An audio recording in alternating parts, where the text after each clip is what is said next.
Hey, everybody. Patrick Connor here, and welcome to the Knuckles and Gloves podcast. I'm back with my dude, Brin-Jonathan Butler, who is, of course, author, filmmaker, and my buddy for a while. And we're going to do another boxing history subject of another controversial fight in Sugar Ray Leonard versus Marvelous Marvin Hagler from 1987. Brin, oh my gosh, man, is this ever going to end? Is this conflict? I mean, dude, we got the Bloods and the Crips, the Hatfields and the McCoys. This is Leonard fans and Hagler fans. Is this ever going to end?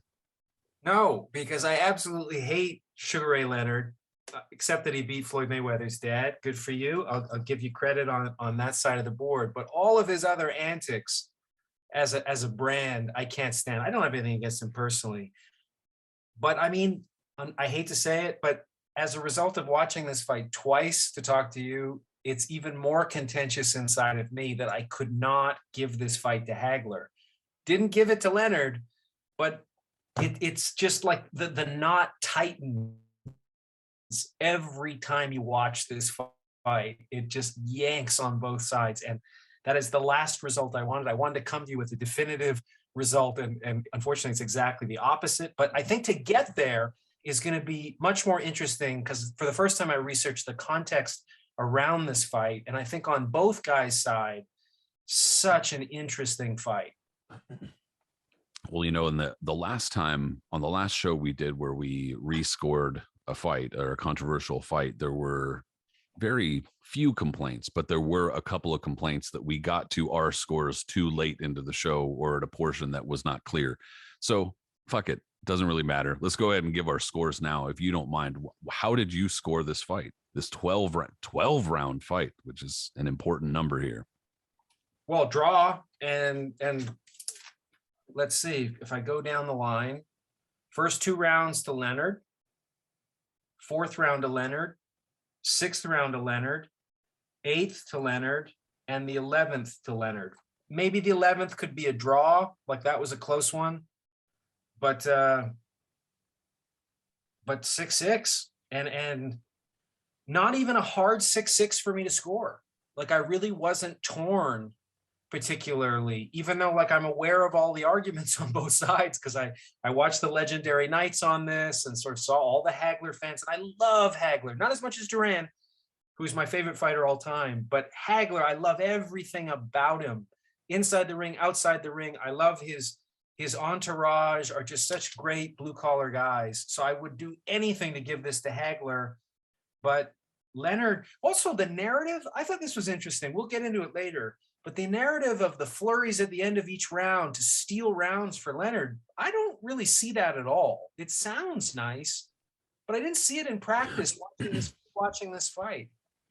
You know, it's funny you say that because that has really been one of the enduring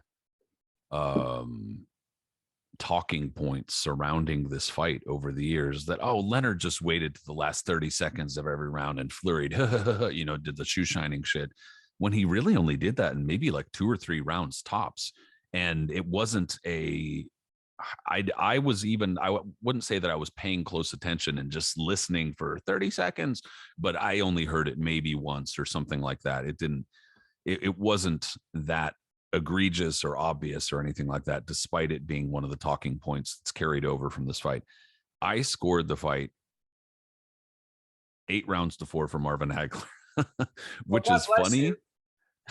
Which is funny because for a number of years, and again, we've revisited these fights, and this fight I hadn't seen for a number of years. I guess I just had no reason to. I mean, I don't know. It's nothing against any of these fights. It's just there are so many fights from history, dude. I can't spend 100% of my time watching old fights as much as I would love to.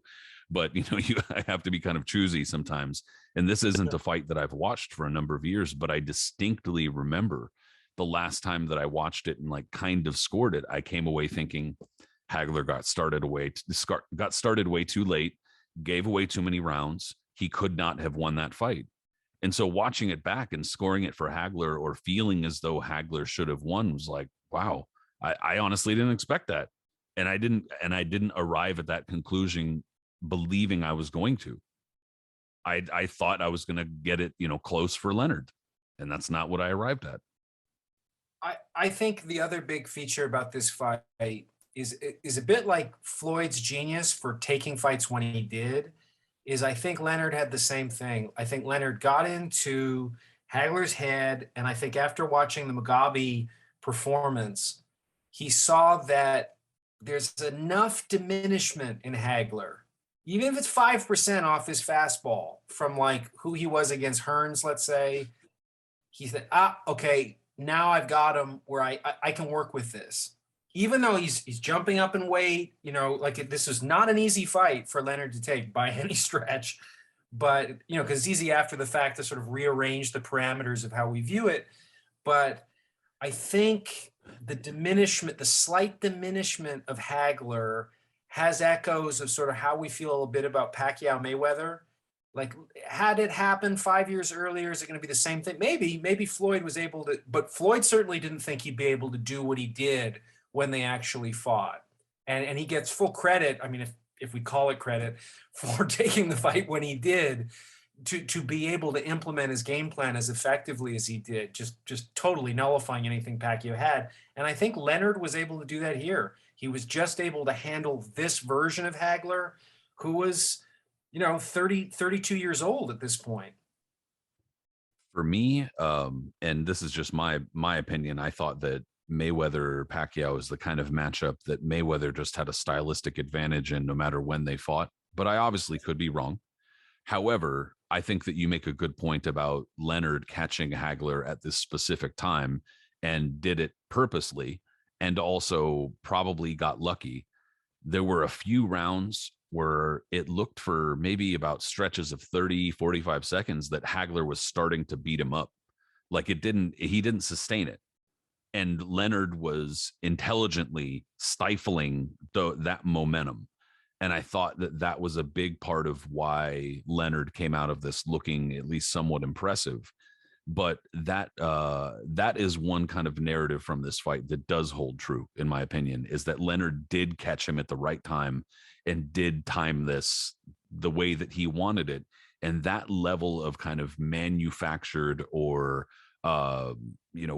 well-timed or opportunistic, that approach to Leonard's career is an approach that he took for most of his career, if not his entire career, which is, I think, why, oddly, Ray Leonard has the crowd in this fight, and a bunch of fucking retroactive goofballs like Chevy fucking Chase ringside going, yay, Ray Leonard. Now you're just like, oh, now I really don't want him to win this fight when you're rewatching it.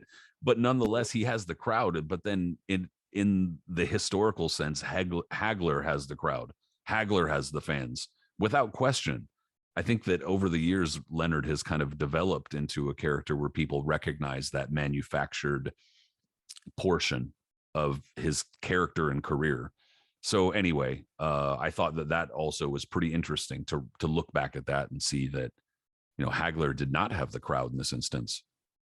Well, and another thing, apart from the timing of the fight, which I think is paramount in terms of its implications, the other thing that I wasn't aware of until I researched this is Leonard was willing to take the smaller purse in exchange for some factors that are pretty big going into this. Hagler made $20 million for this fight compared to Leonard's 12. What did he get for that? Leonard got a way bigger ring. He got 10-ounce gloves instead of 8,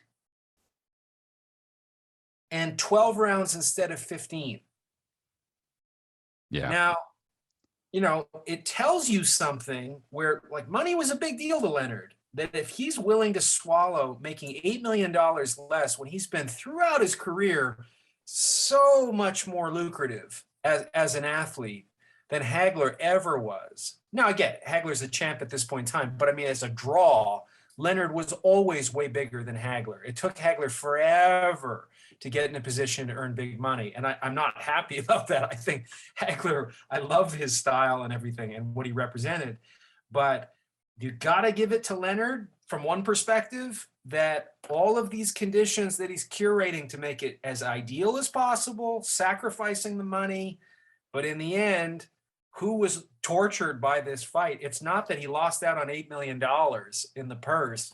it's the fact that he came away as successfully as he did. And you have to think, like you're talking about, there's a few close calls at the end of rounds where Hagler just couldn't finish off what he'd just begun in the last 10, 15 seconds. And had he had smaller gloves, smaller ring to cut Leonard off, timing, if he's a little younger. Or three more rounds. Yeah. 3 more rounds, a little more vitality. On the other side, which we have to point out to be fair, there's a detached retina in Leonard's eye. You'd think like this could scare you. This could make you feel a lot more vulnerable than you've ever felt before. And a lot of fighters, once they're aware of some of the risks and the damage and that this is real, that you're like, there's a point at which you're going to walk away. And what kind of person are you going to be for the rest of your life as a father and a human being? The killer that Leonard is seems so up for this fight. And the other thing that you pointed out earlier too is what the fuck was Hagler doing coming out in an orthodox stance, which accomplished nothing except giving those 2 rounds away that ultimately would have sealed him the fight if this was legitimately scored. And we're going to talk about that too, because this is an extraordinarily contentiously scored fight by the existing judges that were there. So a lot to play with here. Yeah, I I think that another kind of advantage against Ray Leonard is that he had only gone to 154 pounds one time in 1981, as I believe, if I have my timing right in my head, as a prelude to the first Hearns fight, kind of is a way to get leverage going into that fight. If before they unified, if I'm not mistaken, now I'm gonna have to look because I don't want to say the wrong thing, but yes, it was right before that fight. Yeah, okay, so I was correct. Nonetheless, he hadn't gone up to middleweight, so he was going to be weighing more for a fight than he had ever weighed before, and he was giving up size, giving up strength, etc. So he was at a few disadvantages in that regard, and he was the bigger star. So that being said, he does kind of have the power and the say as far as setting the terms. And on top of that, Hagler seemed eager enough for a fight on this level and a payday on this level to concede those terms and kind of think, well, I'm going to get him anyway. It doesn't really matter. 12 rounds, 15 rounds, I'm going to get him.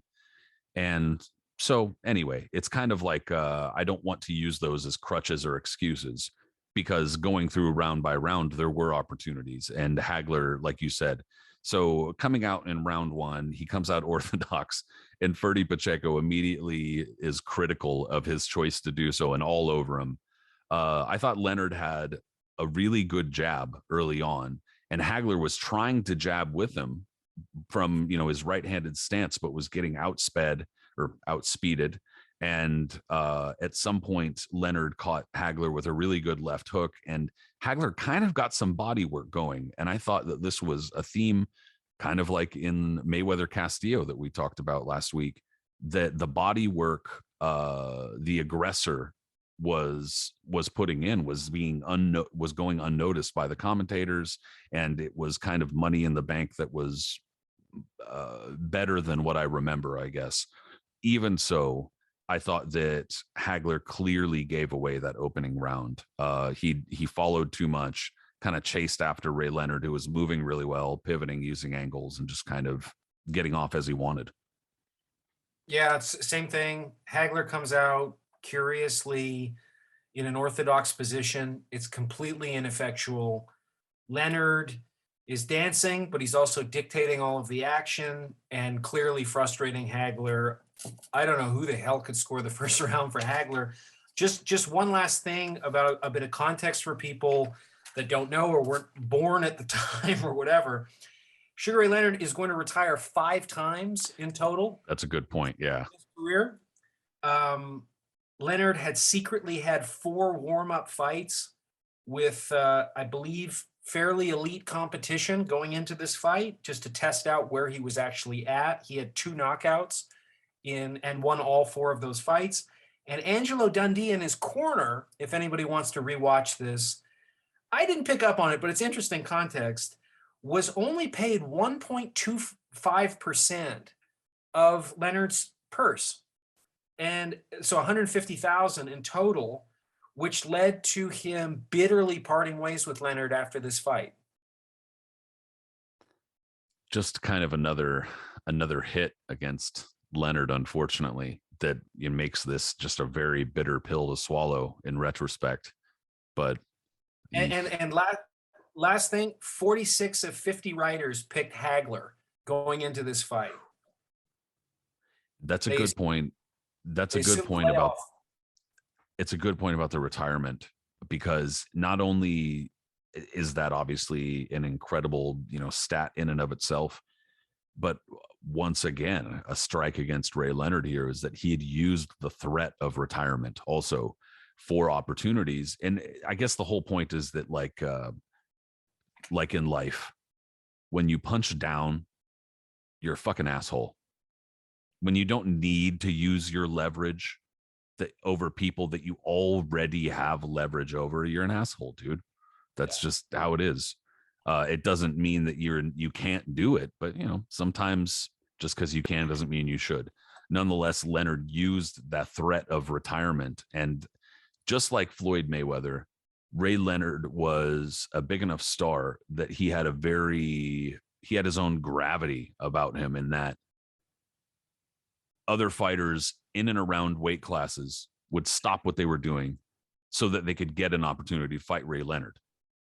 And he would use that threat of retirement, which sometimes kept other fighters either inactive or waiting so that they can get that opportunity, just as fighters did with Floyd Mayweather, just to kind of draw an analogy that might make it easier to understand.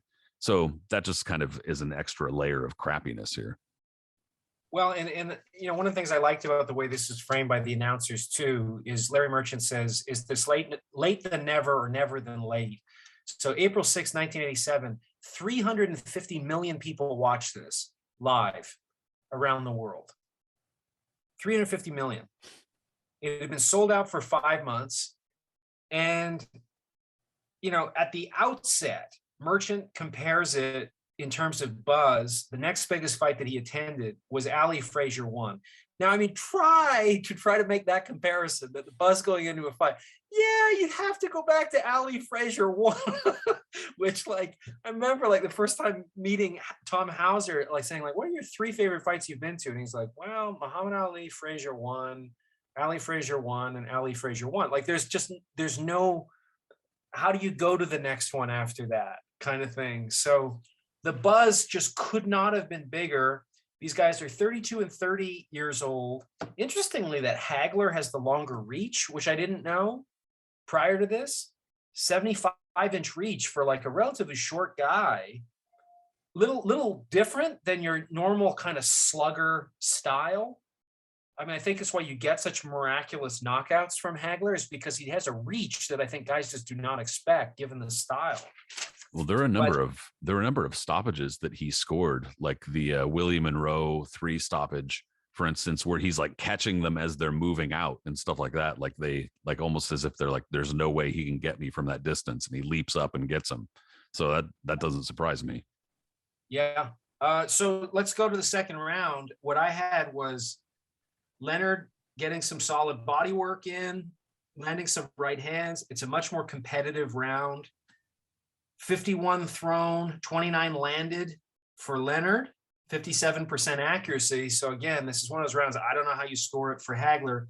Hagler lands 11 of 54 punches for 20%. Just really, really clearly in Leonard's scorebook, I have to bitterly confess. What did you see? Yeah, I thought it was a fairly clear Leonard round.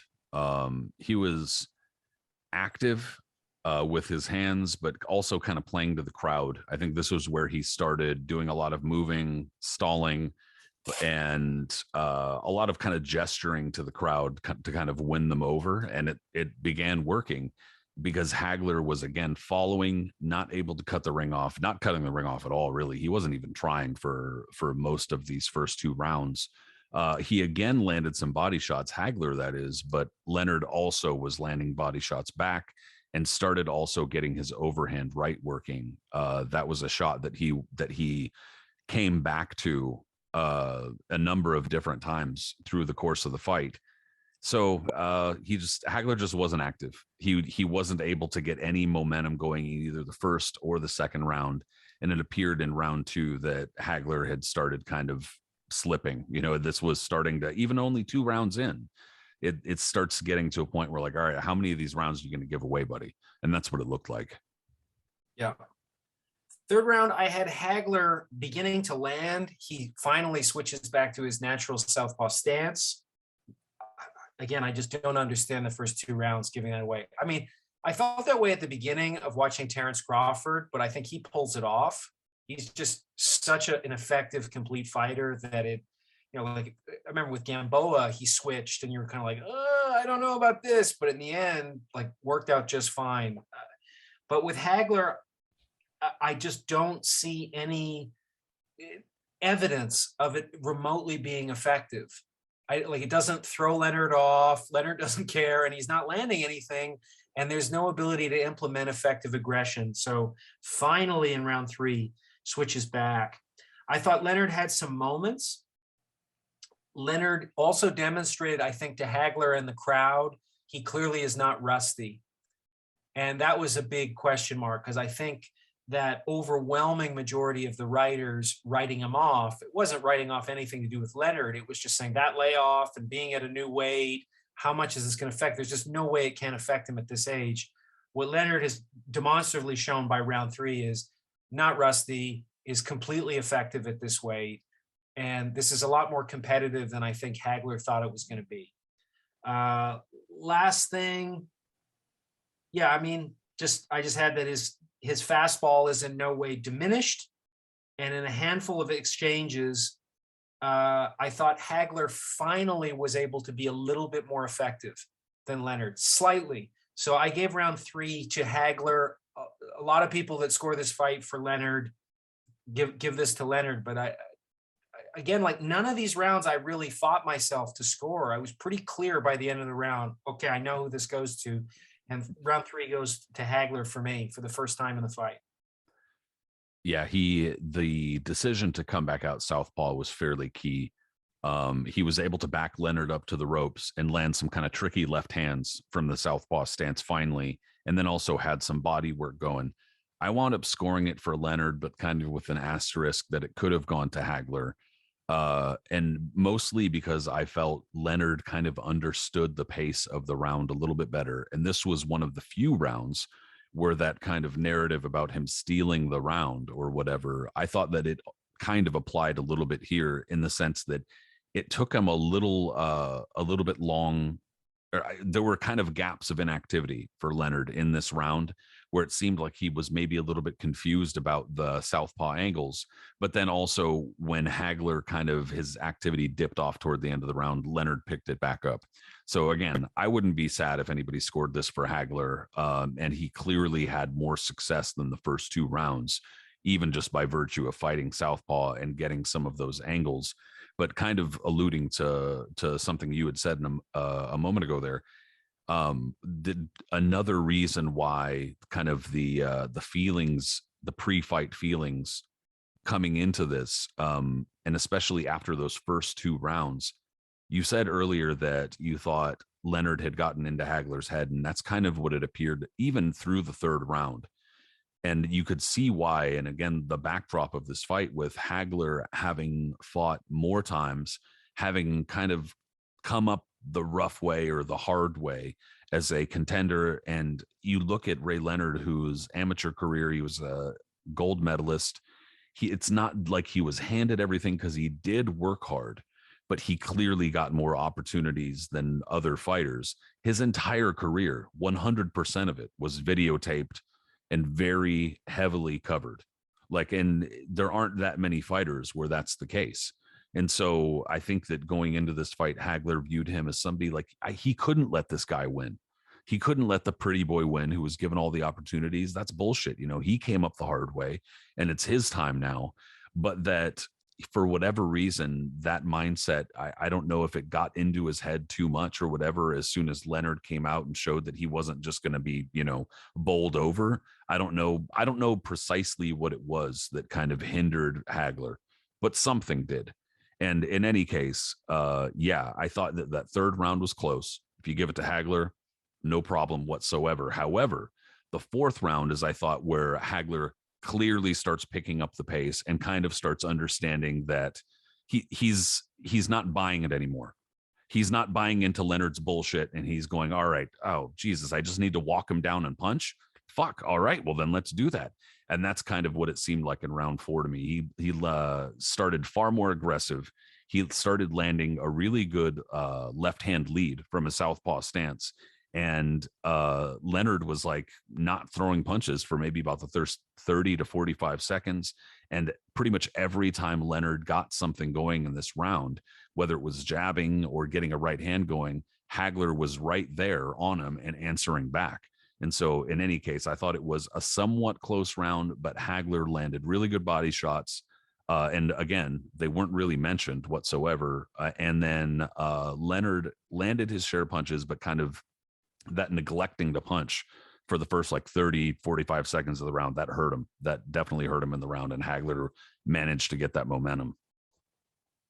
Yeah, I thought Leonard is coming into his comfort zone a little bit once he starts taunting. I mean, one of the things that I do appreciate about Leonard that I think is a component that wears on his adversaries is his cruelty, how much he enjoys being in there, performing and hurting people. I think like you said, the kind of golden boy energy about him. He's got a great smile. He's advertising all kinds of stupid things in stupid ways. But inside the ring, I think he has as much sort of iron will as anybody. He loved top level competition. He loved the biggest stage possible. And to get to a point where he is willing to be playful is a place that you do not enjoy seeing if you're Marvin Hagler. Because Hagler's expectation, I think, is you should be terrified of me. Just like Duran.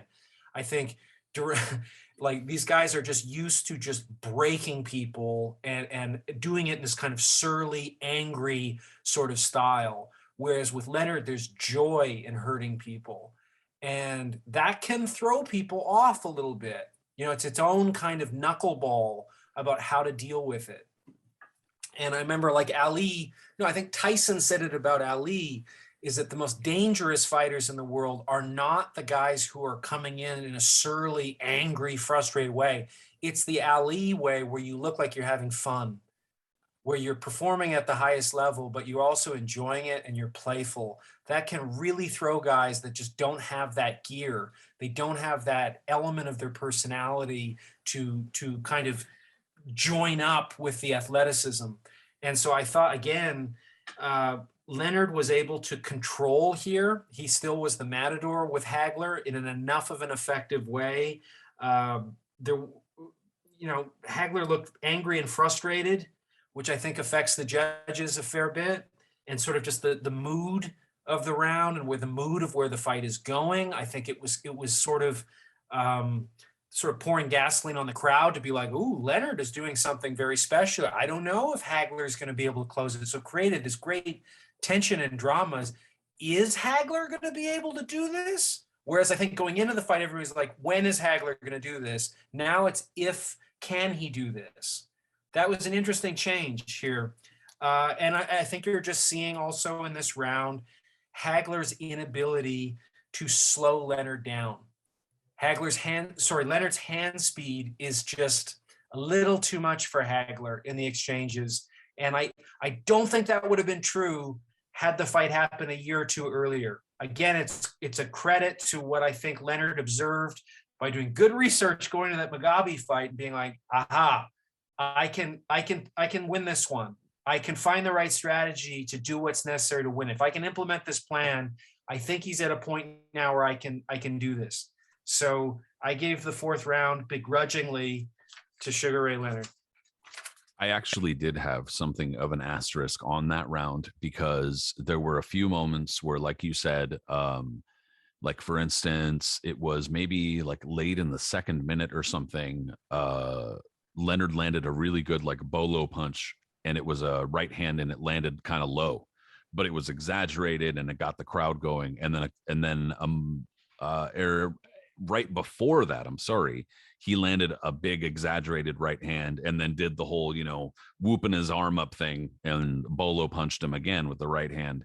I'm not 100% sure how effective they were, but nonetheless, like you said, it got the crowd going, and it definitely seemed to kind of help him momentum wise.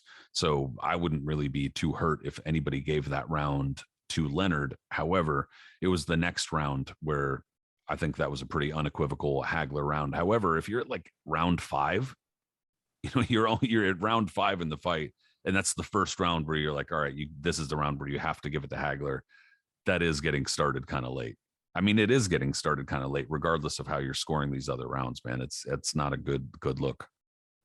Well, 5th round, you start to become aware, how much has Leonard had to fight against the ropes?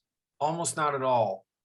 And that doesn't just happen by accident. That's a credit to everything he's done with his preparation, game plan, and his just ability to keep Hagler off him.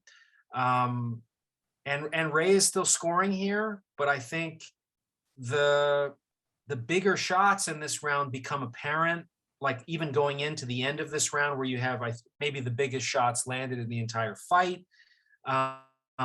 Hagler wins the last minute with some of these strong shots, like I think wins the round. And finally on the ropes, Leonard looks buzzed with a hook uppercut that buckles his knees that Hagler lands. And it's a really interesting moment. And again, you just think like, oh, the timing of when this happened. If he could have done this once at the beginning of a round, but always it was seemingly like the momentum was changing, or he'd land something of significance near the end, the bell goes, and you kind of have to start all over and put it together in this sort of protracted way. So I don't know how much it was just not Hagler's night, or just Leonard was on, or just the age thing, or the ring being so large, but whatever it was, I think those little things that Leonard made sure to put in paid real dividends. You saw it here because he got hurt. If that had happened at the beginning of the round,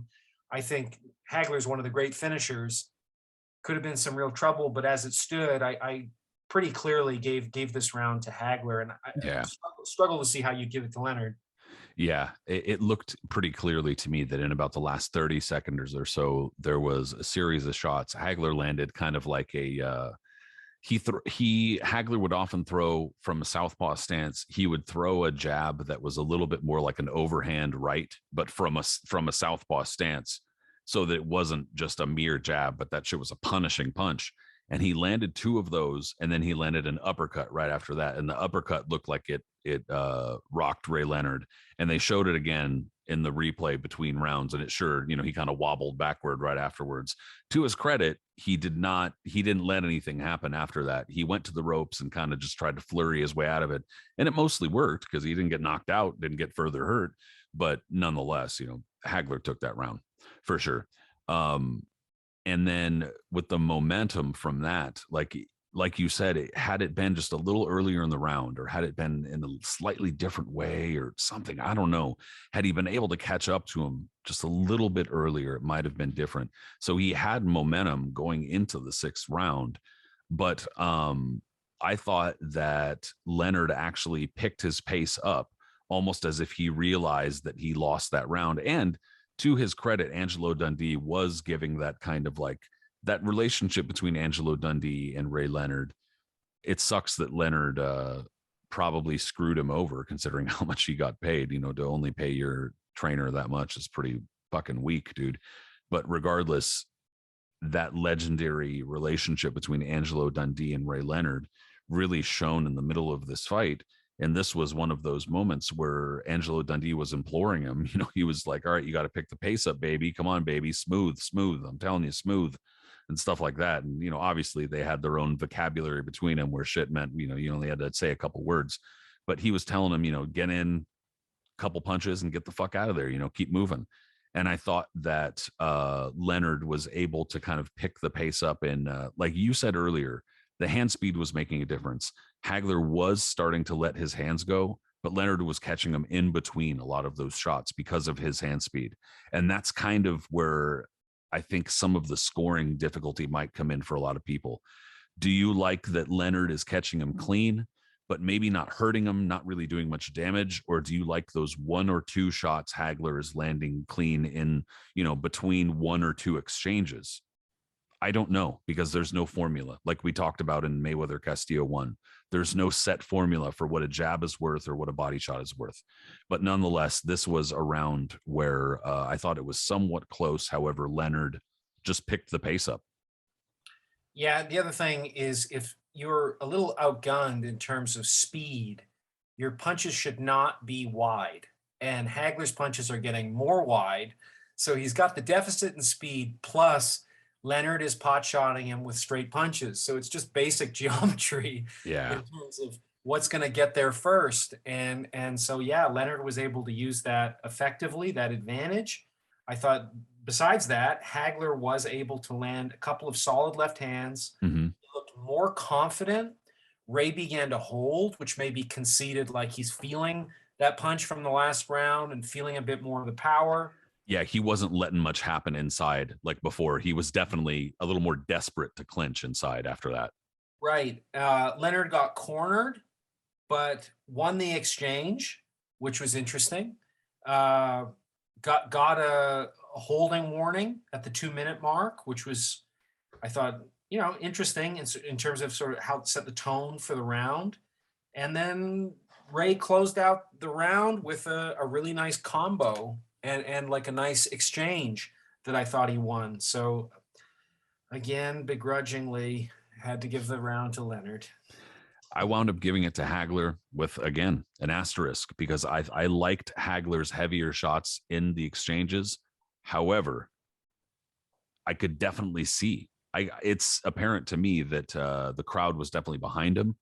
And when Leonard was letting his hands go was when a lot of these exciting moments were happening.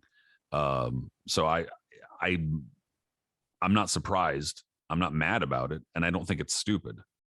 Kind of like how I said at the outset, I thought a number of these rounds were fairly close, and they come down to just how you like to score a number of these fights, Yeah, I mean, we're mid fight now. So according to CompuBox, Leonard has landed exactly 50% of 234 punches thrown. 117 he's landed. Marvin, not far off, a little less accurate, lands, I think, 105 of 304 punches for 34% accuracy. That's really not bad, like overall. No, not at all. So, I mean, this is nothing like when we discuss Castillo Mayweather, where it's like huge disparities, huge. This one is much closer. It's much more understandable about how contentiously it's being scored.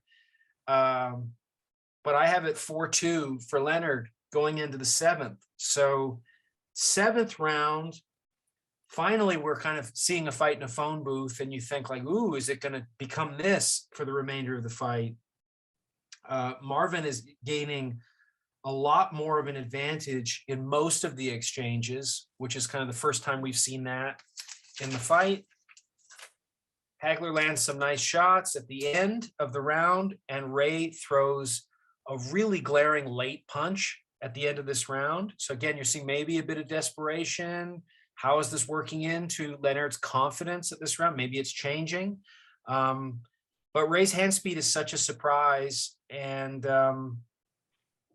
I think you're seeing, not just, we talked about maybe Marvin's endurance, stamina, ability to really keep his foot on the gas is slightly diminished. The other thing is, it seems as if his defense and reflexes are just a little bit slower.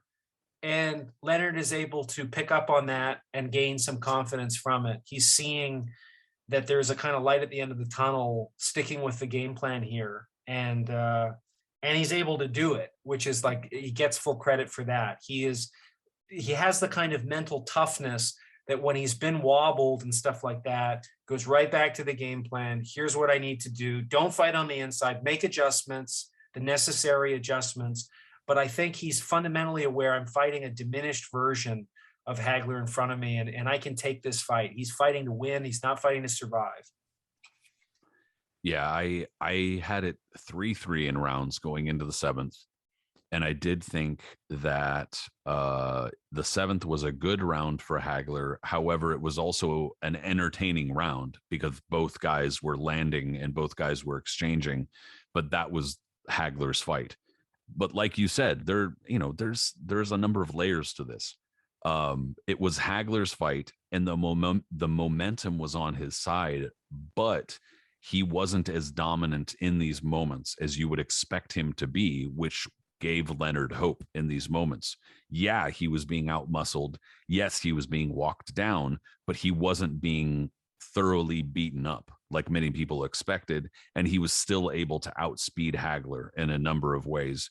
And he also, he was able to get off that lead right hand. And it was kind of like an overhand lead right that he kept shooting off and then moving to his left and making Hagler reach with his southpaw left, which was, obviously pretty textbook stuff when you're an orthodox guy fighting a southpaw. And it worked in spots. It's just that in the spots where it didn't work and Hagler did manage to land the shots, I thought that they were just heavier and more effective. But another round where Leonard did manage to flurry and get the crowd going. And as you said, he also landed. Yeah, I noted he did land that late punch that was actually a really good punch.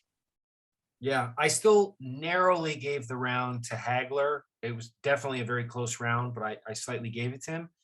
Eighth round, there's a pause with the glove issue. But again, I thought the dominant theme of this round was Leonard's stick and move is just so effective. And Hagler doesn't have an answer for it. He does not have the ability at this point to really disrupt the game plan of Leonard, which is really frustrating because I'm so desperate that somehow it's going to change in the rewatch, that he's going to find a way to figure it out. But he doesn't. Very late left hook to end the round. Also, that was, Leonard, little dirty. Yeah. But eighth round, I thought Leonard's round. I thought just the stick and move that he's able to implement is just really impressive. And given how dominant Hagler had been going into this fight, you just did not foresee Leonard to be able to have this much control after the layoff and fighting such a big, strong guy like Hagler. I actually scored the eighth for Hagler, but that was another round where I thought that Leonard again flurried a lot, but landed on Hagler's gloves a lot. And that was actually something that Ferdy Pacheco noted. That he said, "Oh, Hagler's taking a lot of these shots on his gloves," but again, Leonard clearly got the crowd going with these combinations. But one thing, and I thought that it was kind of a mistake from the perspective of like what a judge would be looking for, and it was a mistake that Hagler made early in the fight. Even though I gave the round for him, a mistake I thought he made in this round was that when Leonard was moving and jabbing, he started out trying to jab with him. Again, he was doing it from a southpaw stance, so he was doing it far more effectively than earlier in the fight, but he was still losing that kind of fight. That's not his fight, and he still tried to do it over the first half of the round.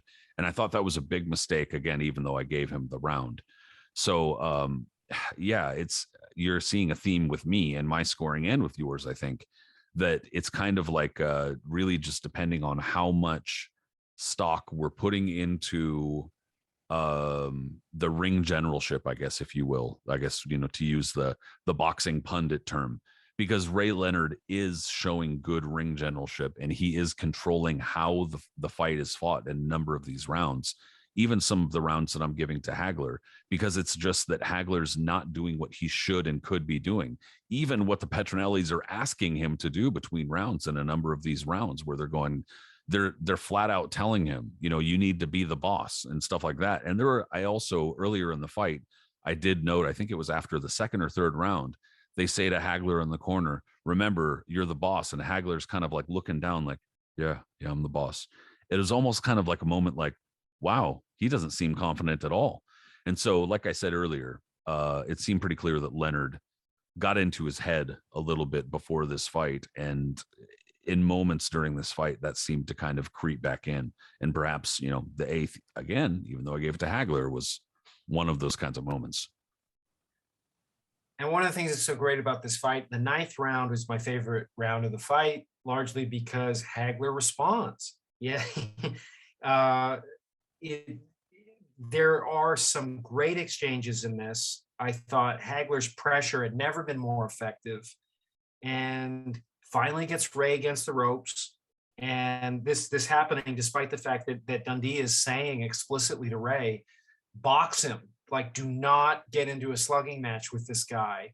And despite that being the explicit instructions, Hagler is just able to impose his will, and is very effective in doing so. Ray is still able to get off faster, but the pressure and the willpower of Hagler in this round is just able to assert itself in an effective way. So you get finally this brawl, as we kind of saw Duran was able to do with Leonard in the first fight. And it is not Leonard's fight. Like, it just is not the way he should be fighting, but it is sure fun to see him engage in it, because you finally see Hagler start to be able to have these advantages, and Leonard having to contend with discomfort. So I thought this was a pretty clear round for Hagler, but again, not really able to hurt him particularly, but effective. I agree. That was pretty much how I wound up summing it up. Was good round for Hagler. Leonard landed a number of either glancing or not that hard punches, and he stuck around too long to eat hard shots from Hagler. And this was one of those rounds where it was an entertaining fight, or a more entertaining fight, which was not in Leonard's favor. And that's a lot of what it came down to. Was Hagler was kind of able to finally catch up to him a little bit, rough him up, get him against the ropes.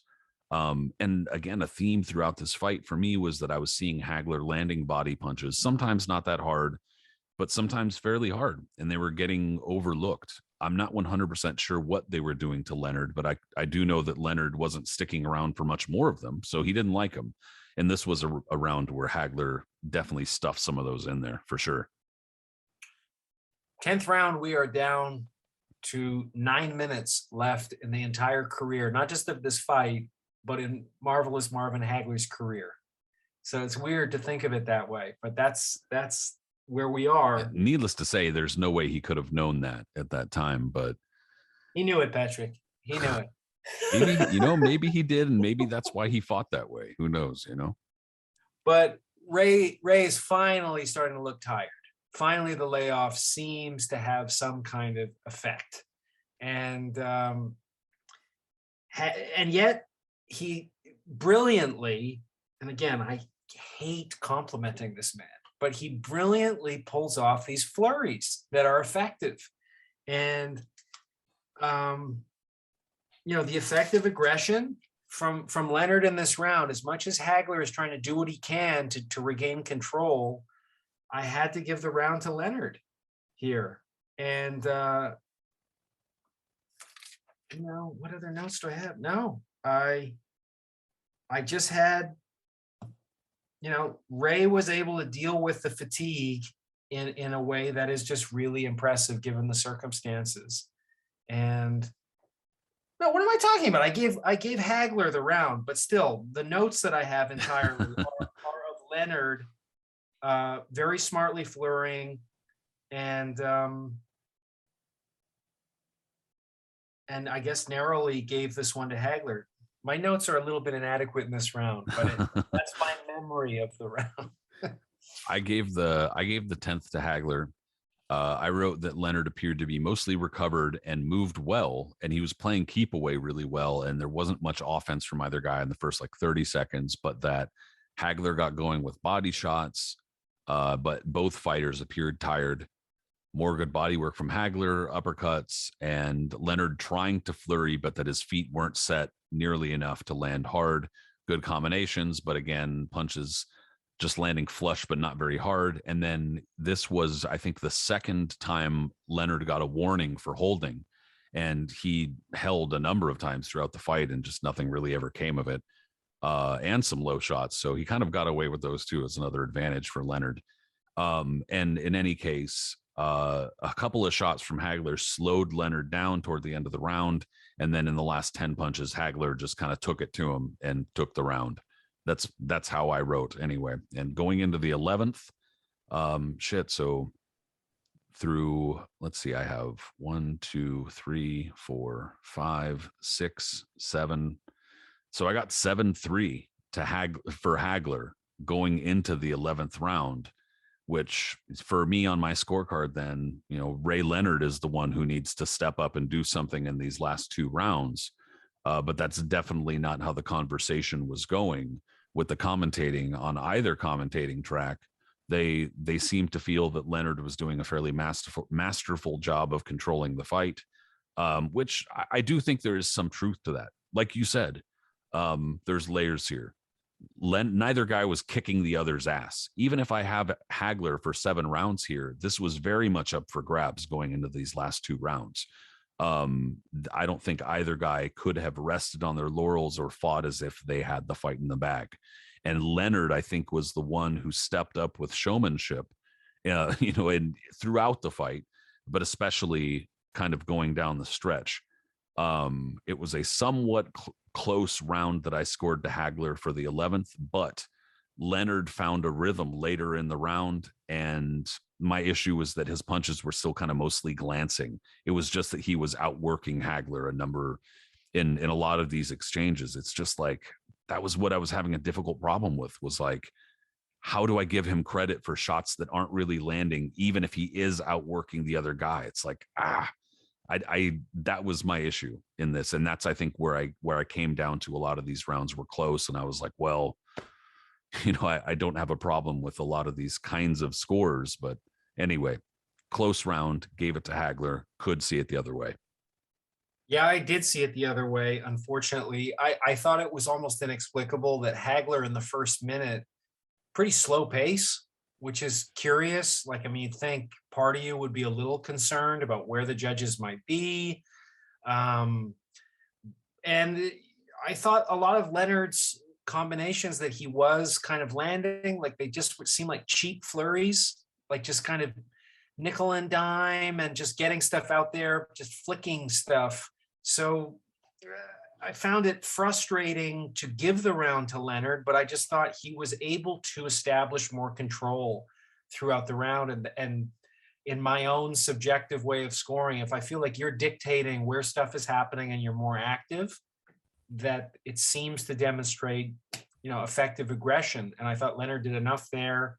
Even if the quality of the punches wasn't outstanding, I didn't see Hagler do anything to sort of make the comparison unflattering. So yeah, I had to give that one to Leonard, and we move into the final round. To me, there looked to be some desperation on the part of Leonard here, and some of the body shots that Hagler was able to land were significant.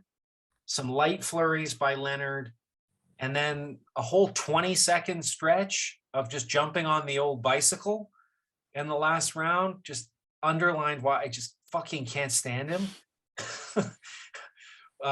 So I gave this one pretty clearly to Hagler to round out the draw that I scored. But we end the fight with Hagler landing a little above the midway part with a 37% accuracy, landing 291 punches from 792 thrown.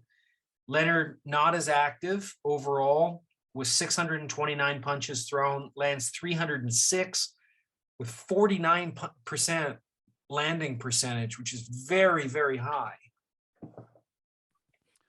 I think that obviously this is not the only conclusion you can draw from that, but one of them is that Hagler was far less mobile in terms of head movement. He was far more stationary in terms of being a target, far less varied with his offense, far less effective with his offense than he had been in recent years. He was obviously not shot. In the vast majority of middleweights, he still would have fucking destroyed on that night, which is a credit to Ray Leonard, even though I did not score the fight for him. And I reluctantly gave Leonard the 12th round. And this is precisely why you don't want me as a boxing judge. Because I even noted that I was like, I might have given Leonard the round for the fact that, like I said earlier, that he got the crowd really going. He did a lot of gesturing and kind of gyrating and shit like that, and a lot of clowning that got the crowd into it and made it really exciting. And that actually, I thought Hagler did land the harder shots, but Leonard was kind of moving away from them for much of the round and taking the steam off of those harder shots. And Leonard kind of seized the momentum with his flurries.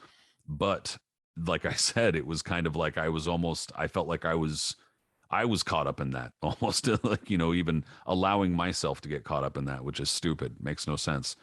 So even so with that, and it also might have been knowing that I had been scoring a number of these rounds for Hagler going into the 12th round. I was like, damn, I'm going to wind up with like a heavily pro Hagler card if I score this 12th round for Hagler too. So maybe that was in my mind as well, but I don't know. Either way, I wound up with 8-4 Hagler. And again, a couple rounds close enough that if you wind up with a draw or with it like, a close fight for Leonard, I'm not going to get too upset here. I don't think that it was it was the type of fight where any type of result close either way is a robbery. I think one of the big issues that people have is that one of the official cards winds up with an 18-10 card for Ray Leonard, which is 10 rounds to 2, which is like, whoa. I don't see how you get that. No. Judge Luke Flippo had it scored 115-113 for Hagler. I'm fine with that. Dave Moretti had it 115-113 for Leonard. And then Judge Jojo, that egregious score. Harold Letterman had it 115-113 for Leonard. And Larry Merchant had it the same as me with a draw. And I think that those are pretty reasonable scores. Even I almost get uncomfortable with the 8 rounds to Hagler, because it's like, you got to start kind of shading stuff, I think. But I don't know. I'm not going to go back and rescore it again. But regardless, I was surprised that I wound up with that, conclusion with that result, because like I said earlier, I thought that I was going to come out with a close win for Leonard. And I mean, I think that's the tale of the fight. Ultimately, when it comes down to it, is Leonard surpassed all expectations, and Hagler kind of showed himself to be far more past his prime than anybody really imagined. So the collision, a lot of it, I think, came down to, well, timing is a little unfair to Leonard, because, this didn't just happen for him. He had to earn this. Absolutely. And I think had he gone in there the way he did in the first Duran fight, like I don't know how well that would have played out for him, but he just fought this beautifully, and the timing was perfect, and the conditions that he got Hagler to agree to for a considerable amount of money, boy, they paid off and allowed him to just go on to, like, it was such a smart investment. It was such a smart investment. Instead of saying, like, go short term with this and just maximize my earnings for this and like roll the dice, he was very careful to just position things, and Hagler agreed to it. So Hagler made some extra money to go off into the sunset with his career, but nonetheless had to live with the abiding frustration of what this fight was for him, which, I don't see the fight the way he sees it. I don't understand how he ever saw this as a robbery, but I can imagine when you have the first 2 rounds that you just threw away the way you did, and maybe how much that influenced the judges, because he didn't just give the first 2 rounds away. He gave away the crowd by doing that in many respects, and gave the confidence to Leonard to think, I can do this. It's not just a blueprint. This blueprint can work. And I don't know why he did it. I've never really heard him explain the whole orthodox stance for the first 2 rounds. If you're Hagler, after that first round, you want an opponent like Ray Leonard, who's coming up in weight, smaller than you, not as powerful as you in terms of punching power, not as powerful as you in terms of strength. You want that opponent going out of that first round thinking this is going to be a long fucking night. You don't want that opponent going out of that first round going, I can do this. Like this is not going to be that kind of chore. Like, I can do this. And again, I didn't score it for Ray Leonard, but I could definitely see how he could come out, he could come out ahead on the cards and have the momentum, have the love of the crowd at least there in the moment. But as a kind of final fuck you to Marvin Hagler, to Marvelous Marvin Hagler. So Hagler obviously wanted the rematch. Hagler thought that he was robbed, which again does not really jibe with reality, because Hagler doesn't really ever at any point seem to take much ownership for giving away the first 2 rounds, and also for perhaps not doing as much in certain moments where he could have. But but regardless, he wants the rematch and he asked for the rematch. Ray Leonard sounds like he's amenable to the rematch, makes Marvin Hagler wait more than a year, calls a press conference only to announce that he's not going to give Hagler the rematch and is going to retire again. Such a piece of shit.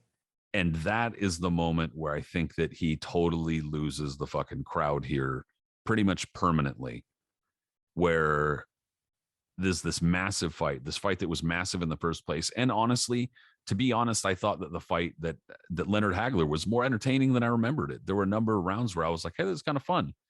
And it was a good fight, made a shitload of money, popular, and people seemed to want the rematch. It was controversial.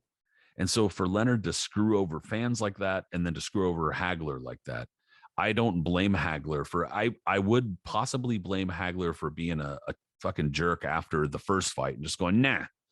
But after getting screwed about the rematch, yeah, dude, I don't blame him. Are you kidding me? I'd ride off over to Italy and become a movie star with Anthony Quinn's son too, man. Are you kidding me? Get out of here. So and if anybody doesn't understand what I'm talking about there, that's Francesco Quinn, who was in Indio, who that was the film that the bigger film that Hagler starred in. It was an Italian directed film, action film. It was terrible. It's actually on YouTube. You can go watch it. It's not good at all. But regardless, I don't blame him. Well, and on top of that, dude, Leonard winds up coming back a couple months later. It wasn't even like he calls a press conference. It sounds like he's going to announce, like they're going to kind of go into negotiations with Hagler for a rematch. And literally, what does he says? He says something to the effect of, my head says yes, but my body says no, or some shit like that. Some contrived bullshit. And Hagler's on hand just going, what?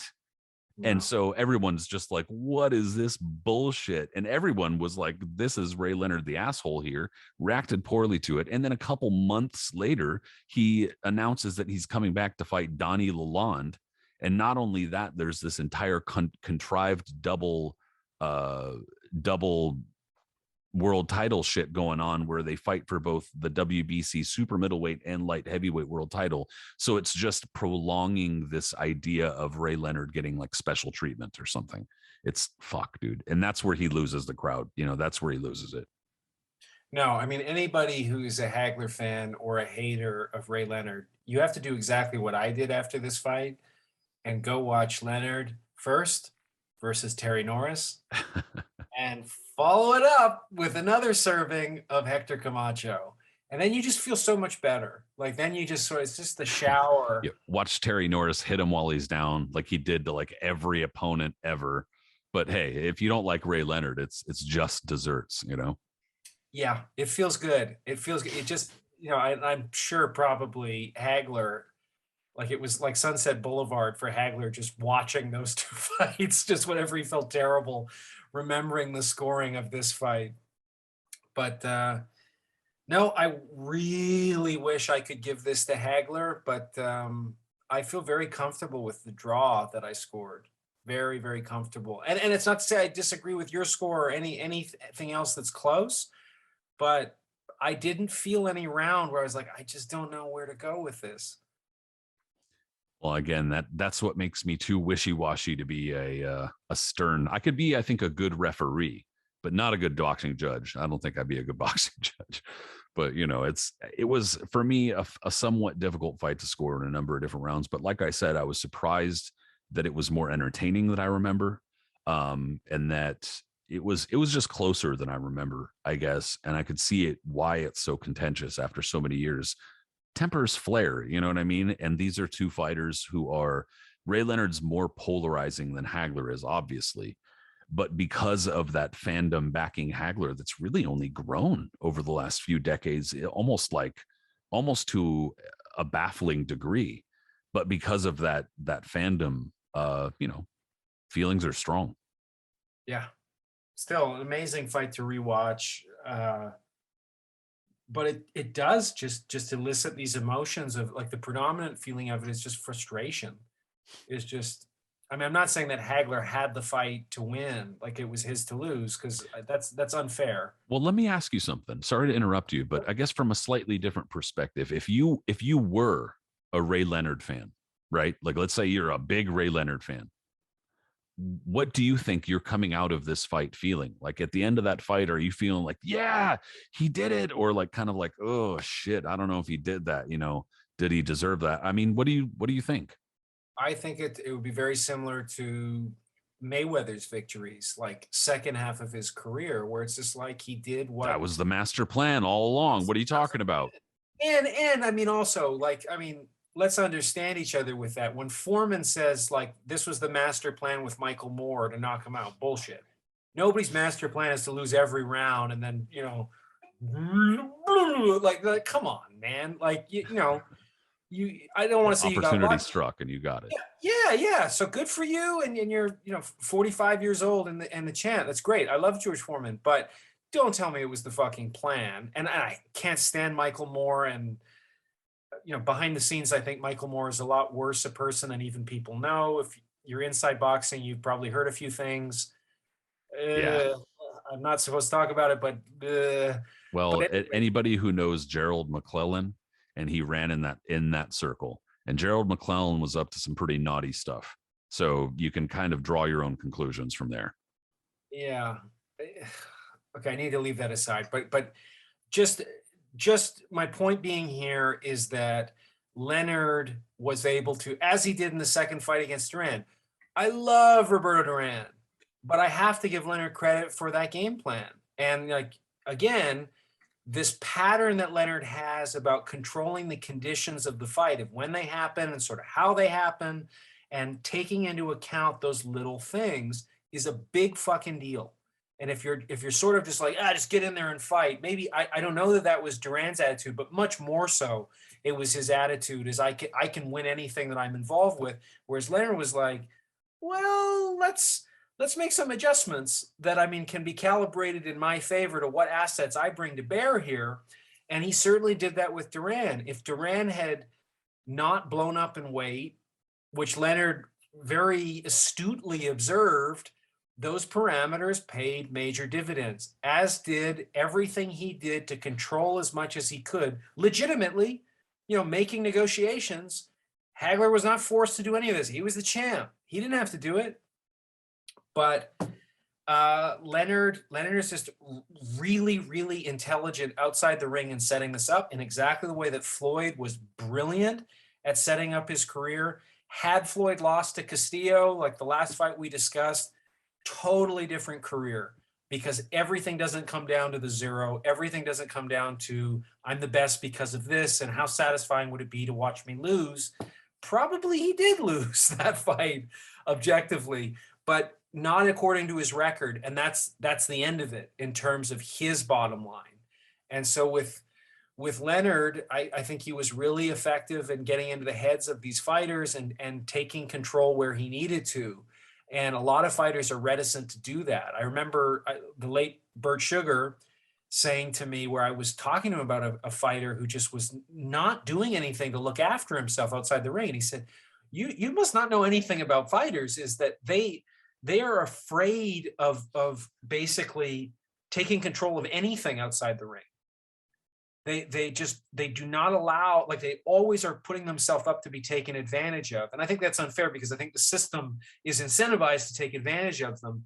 But I noticed that there is a counterintuitive nervousness by fighters about getting involved in things where they don't feel comfortable being assertive.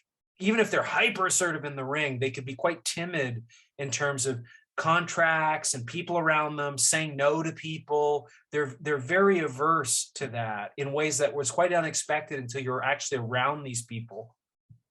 Almost as if whatever they're doing in the ring, That's their job. Don't talk to me about shit that's not my job now. Like, I'm doing my fucking job now. Take this other shit elsewhere. And especially so with a lot of the kind of superstars and fighters who grow into celebrities. I think that's especially, that's often especially the case. One of the things that also looking back on, sorry to interrupt you, but one of the things looking back on Ray Leonard's career that's kind of surprising to me, especially because I wasn't there. I'm a little bit too young to remember most of his career. Most of the career that I remember at the time was latter day Ray Leonard, which was obviously a totally different animal. But you look at Ray Leonard's career, and a lot of the famous stuff that we talk about happened fairly early on, even the Roberto Duran fights. And then you bring up the Duran rematch, which is really instructive, I think, when you compare it to the Hagler fight. And not to get down on Duran at all, because I love Duran myself. But I do think that it's interesting that Marvin Hagler, while he might not have responded to the clowning and that type of stuff in a way where he clearly won or clearly kicked his ass or anything like that, he nonetheless didn't quit. He didn't get so frustrated that he just said, fuck this. You know what I mean? And again, I don't think that's the kind of thing that sticks with Roberto Duran throughout his career, and you should hate him forever now. But regardless, it is interesting to see that Hagler got basically the same treatment, and Hagler just kind of gritted his teeth and said, fuck it, let's keep fighting. So, in just the arc of Ray Leonard's career, how late in his career this happened. He still fought 5 more times after Marvin Hagler. But then you also kind of take an even bigger step back and realize that Leonard fought 40 times, 4-0. It almost seems like he fought twice that many with his, the years that his career stretched and the stars that he fought. It seems much bigger than it really was. And how big this fight was in his career it's pretty interesting stuff. Well, and I think another thing that's interesting with both Mayweather and Leonard is like that documentary about Duran and Leonard, and they're brought back together, and the one from a few years ago.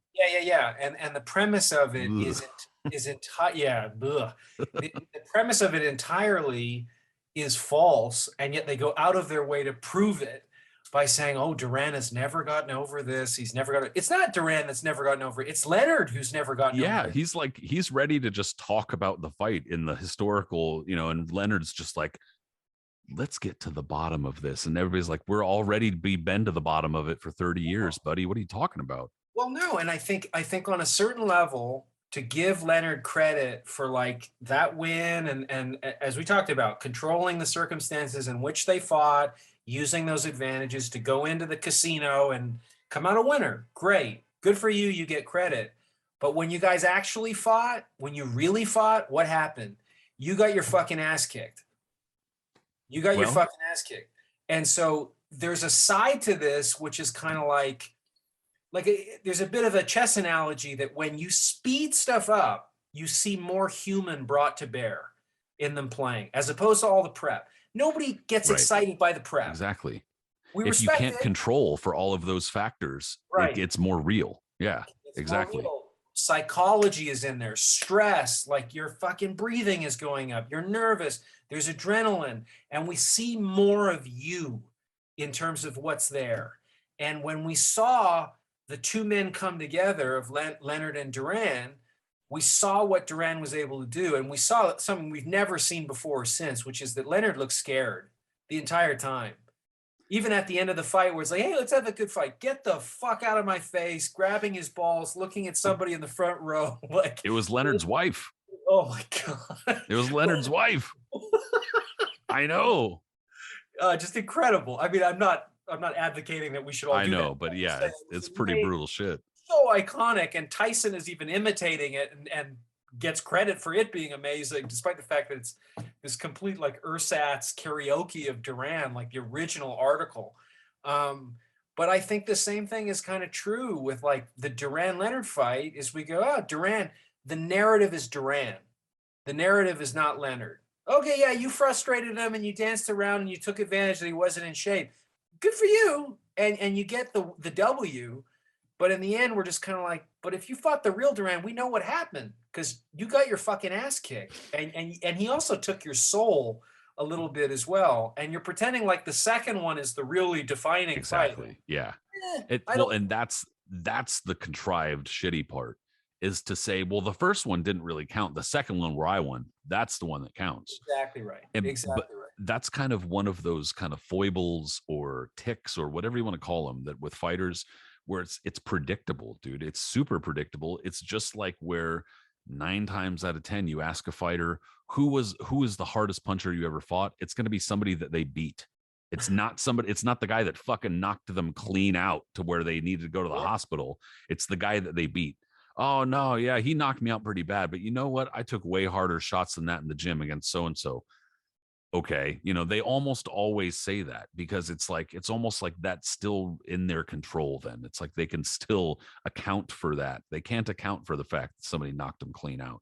But that's just one of those kind of funky psychological profile traits of fighters. Is something that largely we believe we understand but couldn't really understand without being fighters, but even so is still interesting to note and discuss. But when it comes to Ray Leonard, though, that desire for control, that desire for controlling the narrative, even retroactively, is amazing. I mean, like it's always about him. And again, it's not that wasn't always the case, but I think that the treatment of Marvin Hagler in the wake of that fight, and then also just kind of the historical perspective on the fight and the fact that Hagler's got more fans now, is just kind of, I don't want to say it's tainted it, but it's obviously slanted the view of it. So yeah, I think that's definitely where Leonard lost it, and he's just never really gotten it back. Yeah. Yeah. I think there's just an element of him that just leaves a bad taste in your mouth. And I think this happens where there's some people that get lots of popular success, but they don't get respect. And there's some people that never had popular success, but they always had respect. And Yeah. both can eat at you in different ways. Such and such is a critically acclaimed, and you're like, well, how did that critically acclaimed movie, book, whatever do? Not very well, but it's like they hang their hat on the critical acclaim sort of thing. And the people who are really popular, you can see it's a chip on their shoulder that, yeah, it's really successful, but I've never really been particularly admired for it. So I do think that that's an element with these guys, and I think it's even more so true with the Duran, both of those fights. But that being said, I think Leonard would have annihilated Mayweather Jr. if they'd fought, like, kind of, I think, at any weight, if they were in their primes. I just think Leonard had so many tools to really take advantage. And I remember, like, Roy Jones said that to me once, where I was like, come on, you guys are both at the same weight. How does that go? And he was like, I beat somebody better when I beat Tony. Like, Tony is the same version of Floyd, except like he's more dangerous and he's got more dog in him, his words, than Floyd does. And I don't know if that's true. I think a lot of Floyd's ability, but that's why these contentious arguments are fun to engage with, because I think you always have well-armed armies on both sides of the debate. Yeah, there's no question. And like I said, one army in particular, one side in particular, seems to have only gotten stronger over time. But you know what? I would just encourage anybody to go back and watch this fight. And if they want to score it, if they want to take the time to score it, do it yourself. I mean, it's still a controversial fight. It's still a fight between two fairly beloved fighters and classic fighters from this Four Kings era. And dude, I appreciate you taking the time to detail, to scour over it, because doing this stuff, we did the first one with Mayweather Castillo, a lot of fun. This one, a lot of fun. And then we're going to do another one probably next week that should be also a lot of fun. Klitschko Lewis, I can't wait. It was, I rewatched it, but I haven't taken notes for it like we've been doing with these. But I mean, I think we should also ask people what contentious fights they would like to see, because I mean, I have a few in my mind, but I would love to be sent down some of those rabbit holes, because there's so many that are fun. Yeah, no question. I'm always open for suggestions, whether it's the true crime, whether it's rescoring some of these fights, or history kind of ideas and stuff like that. I'm always open to seeing what people would like to hear about or watch or whatever. So again, dude, I appreciate you taking the time to do this. I appreciate everybody who listened in, because we love reliving the history stuff. Hopefully you do too. In the meanwhile, before we do these other shows, if you are on social media, for instance, like Twitter, follow my buddy Brin-Jonathan Butler on Twitter at BRINICIO. It's Brinisio. Follow me, Patrick Connor at Patrick M. Connor. If you watched us on YouTube, go ahead and subscribe there. That'll be easy. But if you listen on any of these podcast apps, you can also subscribe on those two. Brin, I will talk to you soon, my friend. And we got a Bobby Ches, Corey Sanders contentious fight. Yeah, well, we're gonna have to figure out some contentious Bobby Ches fight to rescore. That's what we'll have to do. Yeah, we could probably bring him on the show.